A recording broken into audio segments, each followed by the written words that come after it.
കൊച്ചി നഗരത്തിൽ ഉദ്യോഗസ്ഥരുടെ ഒത്താശയോടെ വീണ്ടും നിലം നികത്തൽ. കാക്കനാട് കടമ്പ്രയാറിന് സമീപം മനക്കക്കടവിൽ 3 ദിവസം കൊണ്ട് ഭൂമാഫിയ നികത്തിയെടുത്തത് 16 ഏക്കർ നിലം. നാട്ടുകാരുടെ പരാതിക്ക് പുല്ലുവിലയാണ് ഉദ്യോഗസ്ഥർ നൽകുന്നത്. കാക്കനാട് കടമ്പ്രയാറിന് സമീപം മനക്കക്കടവിൽ 3 ദിവസം കൊണ്ടാണ് ഭൂമാഫിയ 16 ഏക്കർ നികത്തിയെടുത്തത്.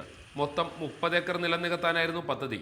നിലം നികത്താൻ ആവശ്യമായ മണ്ണെത്തിച്ചതും അനുമതിയില്ലാതെയാണ്. ആയിരക്കണക്കിന് ടിപ്പറുകൾ വന്നുപോയപ്പോഴും ജിയോളജി വകുപ്പ് ബന്ധപ്പെട്ട ഉദ്യോഗസ്ഥരോ ഇക്കാര്യം ശ്രദ്ധിച്ചില്ല. ഗുണ്ടകളുടെ സഹായത്തോടെയാണ് രാപ്പകൽ നീളുന്ന നിലം നികത്ത്.